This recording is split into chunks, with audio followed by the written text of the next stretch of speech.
Mary?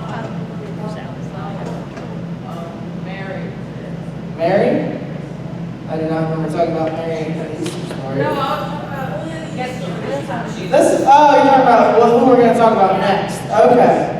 Yeah. No, it's not going to be Mary. It's actually, no, it's not going to be Jesus. Good guess. We are going to talk about Jesus.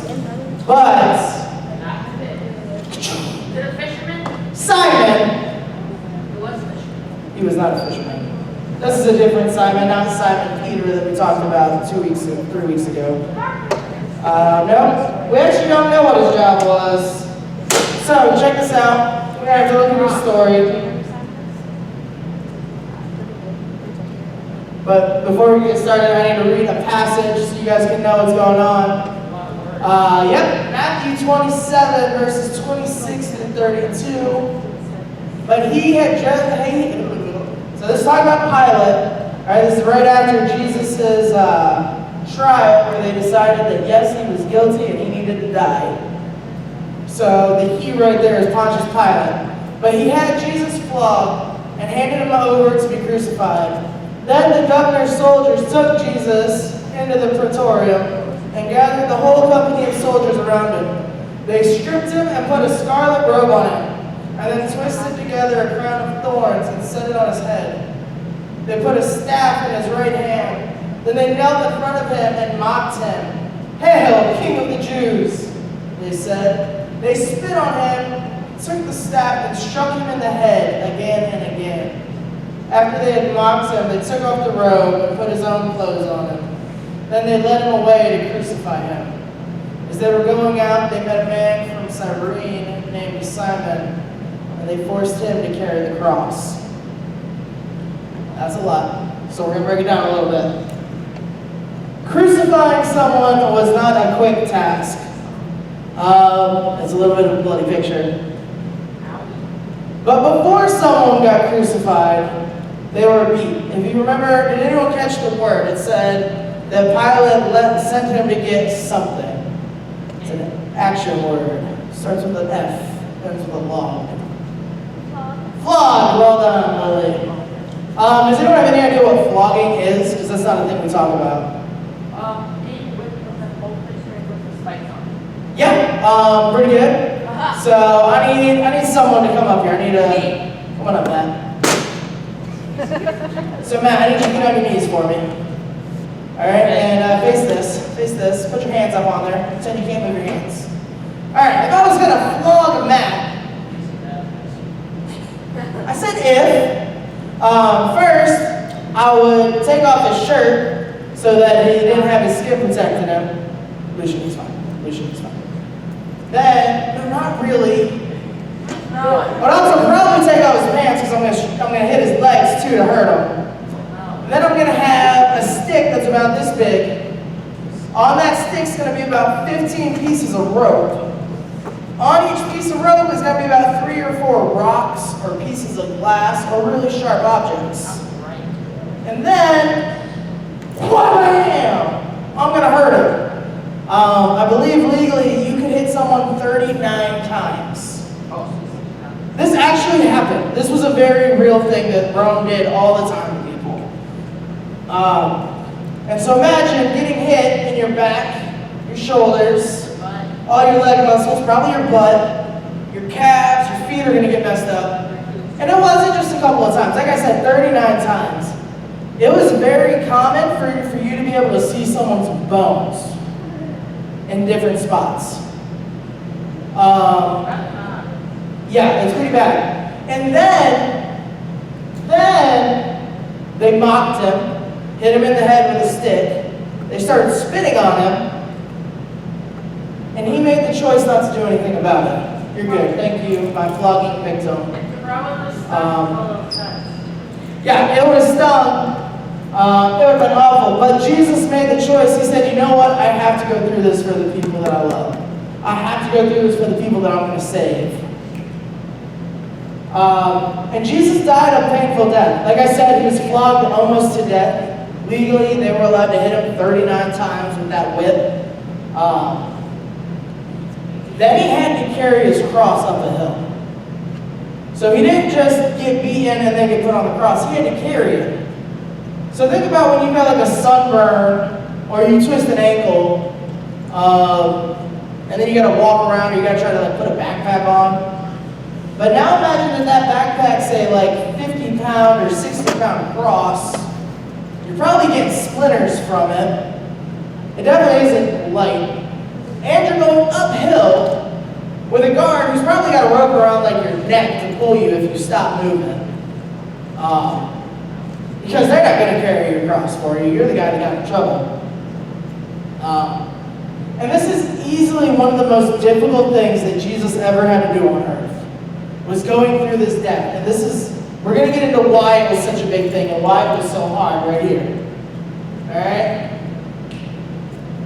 Jesus had two natures. This is, alright, we're going to spend some time here for a minute, alright? There was the fact that Jesus was fully human. He was 100%. He lived, he breathed, he was tempted, he had friends, he had people lie to him, he had people he loved and cared about, he saw people die. He was fully human and went through everything that we did. But he was also fully God.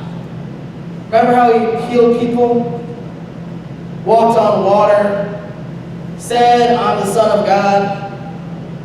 So in his human part, his body is being torn apart. Literally. As the cat of nine tails would hit him and rip skin out, he's literally getting torn apart. And he's got to understand, he knows the fact that he could have healed himself. He healed people with diseases that they didn't even know what the disease was. But he couldn't do that in this moment. He couldn't heal himself right now because he had to go through it. He also had to live with the human side that he was going to suffocate on a cross. Because getting put on a cross isn't an easy death.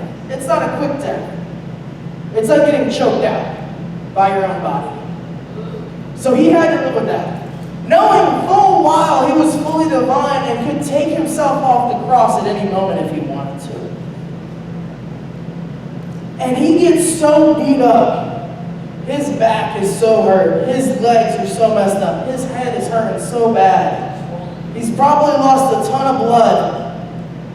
And now he's got to try to carry a cross up a hill. He can't do it. And God selects Simon to be a part of the story. Instead of saving Jesus, instead of letting Jesus out of this painful situation, he says, "Simon, this is your time. You get to be a part of this." Simon got to carry the cross up. And so, like I said, this is why I believe it was one of the hardest things that Jesus ever did. Because while he was fully God, fully human, he was fully God and could have saved himself. He could have taken himself out of the situation. But he chose not to because he loves you guys and he loves me so much. So this is before this happens, all right? We're going to back up a little bit. All right, this is before Jesus gets betrayed by his friend, one of his disciples, Judas. All right, Matthew 26, verse 39, verse says, "Going a little further, he fell on his face to the ground and prayed, 'My Father, if it is possible, may this cup be taken from me. Yet not as I will, but as you will.'" So he's saying, "God, I don't want to do this. I know what's coming and I don't want to. I don't want to have to go through this. But if this is the only way, then okay." And then he goes back and he yells at the disciples because they fell asleep. And he comes back out, verse 42. "He went away a second time and prayed, 'My Father, if it is not possible for this cup to be taken away unless I drink it, may your will be done.'" So he's saying that, God, if there's nothing else that can save these people, if this is the only way to pay for sin, I'll do it. But I don't want to. Because he knew the pain that he was going to go through. He knew the price that he knew he had to pay the price for sin. He had to pay for our sin, for my sin, for your sin. And he went to the cross knowing, if this is the only way that I can do this, I'm going to do it. And it's going to hurt, and it's not going to be a good time. It's not going to be a party. But he said, if this is the only way that this can happen, then I'll do it. And now Simon, back to Simon. We don't know much about Simon. We can assume he was Jewish because he was in Jerusalem for the Passover. We can assume he was an adult because he was strong enough to carry the cross. We know he's a male because they don't really talk about too many females in the Bible. And we knew that he was in Jerusalem. But there's way more about Simon that we don't know, and that's what we're going to look at a little bit more tonight. We do know Simon responded. We know that when the guards found him and said, depending on which book of the Bible you read, Matthew, Mark, Luke, or John, some of them say they found him. Some say the guards grabbed the guy and said, hey, you do this.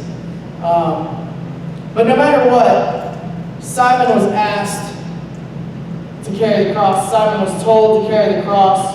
No one knows the emotion going through his head because he was just there watching someone go to be crucified. He didn't know it was Jesus. He didn't know he was going to play this important role in the story. All we know is that when God called, Simon answered. All we know is that when God said, Simon, this is your time, you're up.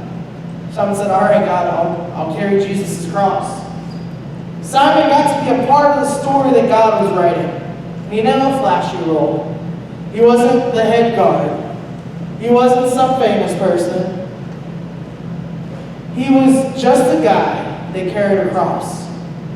And sometimes we have to understand that God's going to ask us to do something. God's going to ask me, God's going to ask you to do things that aren't the most exciting. But they're still part of God's story and they're still important to God.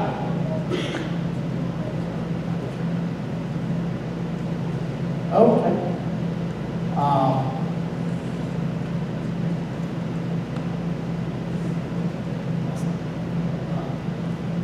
So the effects of helping Jesus. I'm not sure if Simon knew anything big was going on. I have to imagine that when Simon helped Jesus, he didn't think anything of it. He just had to help a criminal get his cross up to the hill. But what do you think went through his head when 3 days later, a week later, he hears, hey, that Jesus guy's back alive. That guy that you helped carry his cross and we all saw him die. He's alive. Because I can't help but think that Simon's going, whoa, whoa, whoa, whoa, whoa. God's doing something big here if someone just came back from the dead. And I got to be a part of that. I got to be involved in God's story. Imagine yourself sitting there talking to your friends and then you see Jesus walk by and it's like, whoa, I saw that guy going up a hill to die. Imagine being a part of God's plan and having such a big role like that. That'd blow my mind. But God allowed Simon to be in his story. God could have saved Jesus. He could have got Jesus off the cross. He could have given him the strength to keep going. God could have had any able male carry the cross the rest of the way. But God chose Simon. God said, Simon's the person I want for this. And I like that because it shows that God's intentional with who he picks. God picked the adults to be here that he wanted to be here. God wanted Nancy to be here. He wanted Kim to be here. He wanted Josh, Ron, Don, Brittany to be here. Because he wanted them to be a part of the story. He wanted them to be involved in what God was doing here. And sometimes working with youth isn't a flashy job. Sometimes it's cleaning up a mess. Sometimes it's answering a door. Not everything is a super fancy position. But they're a part of God's story. And when God chooses you for something, it's because he wants you to be involved. Remember, like I said, God could have found 20 different ways to solve the problem of Jesus going up the hill. But he wanted to choose Simon. So, God lets us be in the story. There are people that God wants you to invite to church. There are people that God wants you to talk to. There are people that God wants you to share the gospel with, or just to be friends with so you can be a light in their life. God's got a part for you in his story. Just by you being here tonight shows that God's got something for you. God's got something bigger than we could ever imagine. Because I'm sure Simon didn't wake up that morning going, man, I'm going to be used to help execute Jesus today. It's going to be awesome. Woo! And when you're doing what God wants you to do, you can ask the volunteers. I'm 98% sure they'll say yes. But when you're doing what you know God wants you to do, there's a different type of fulfillment. There's an added value because you know that what you're doing matters. You know that what you're doing is making a difference. And not just for the earth, but for the kingdom of God. And it's a type of value, a type of difference that's so enjoyable. It makes it exciting. It makes you want to keep going with what you're doing, even when it's hard and it's not fun. But God lets us be in the story. So the question I'm going to leave you guys with before you go to small groups is, how are you going to respond? God has a part in His story for you. And it's not for you in 10 years. It's not for you in 10 minutes, or 10 days, or 10 hours. It's for right now. God's got stuff for you to do. You just need to answer. And so your options, you can step up like Simon did. Carry the cross, even if it's not a flashy, fun role. Or you can deny Jesus like Peter.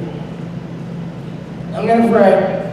We're going to head to small groups. God, thank you so much for this time. Thank you for this opportunity to be together, to hear about your word, to hear about the story of your son getting brutally beaten on the cross. I ask that you bless this time that we have together. Help small groups to go well. Help us to connect this to our lives. In your name we pray.